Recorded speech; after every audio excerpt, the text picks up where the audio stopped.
Hello friends, I'm Saranya. இன்னைக்கு நம்ம பார்க்க போறது 8th standard maths NCERT syllabus chapter 4 exercise 4.2ல 7 sum பார்க்க போறோம். இப்ப பாத்தீங்கன்னா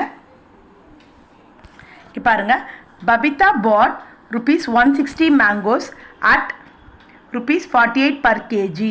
She sold 70% of this mangoes at rupees 70 per kg and then remaining mangoes at 40 per kg.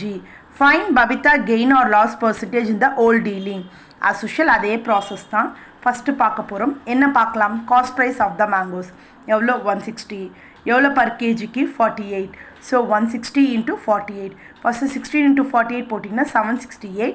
0 add பண்ணிக்கோங்க. She sold எவ்வளோ பர்சன்டேஜ்? 70% இஸ் எவ்வளோ கேஜி விற்றுருக்காங்க? 70% of the mangoes at okay 70 per KG அப்படின்னு சொல்லியிருக்காங்க. 70% வந்து எவ்வளோ?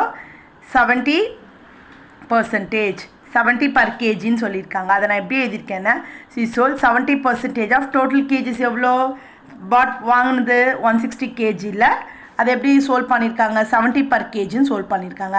அது எழுதும்போது எப்படி எழுதணும்? Selling price of 70% of mangoes is equal to 70/100 into total percentage எவ்வளோ? 160. பர் கேஜிக்கு எவ்வளோ கொடுத்துருக்காங்க? 70 கொடுத்துருக்காங்க. 0 கேன்சல் பண்ணிக்கணும். இந்த 0 கேன்சல் பண்ணிக்கணும். 70 இன்ட்டு 16 இன்ட்டு என்ன எடுத்துக்கணும்? 7. அதாவது இங்கே இப்படி எடுத்துக்கலாம்ல. இங்கே பார்த்தீங்கன்னா 10 இந்த 0 கேன்சல் பண்ணிட்டாங்க. இந்த 0 கேன்சல் பண்ணிட்டாங்க.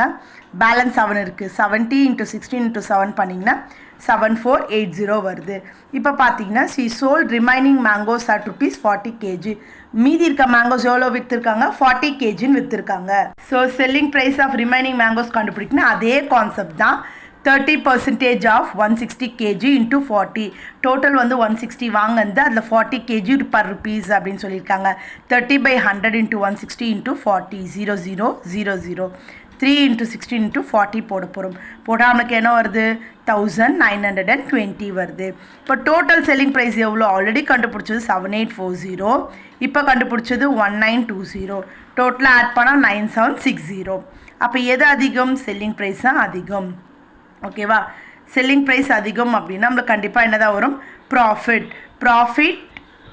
அப்போ ப்ராஃபிட் கண்டுபிடிச்சிட்டு போடலாம். நான் என்ன பண்ணியிருக்கேன்னா டேரெக்டாக ப்ராஃபிட் பர்சன்டேஜ்லேயே போட்டிருக்கேன். Profit by cost price into 100.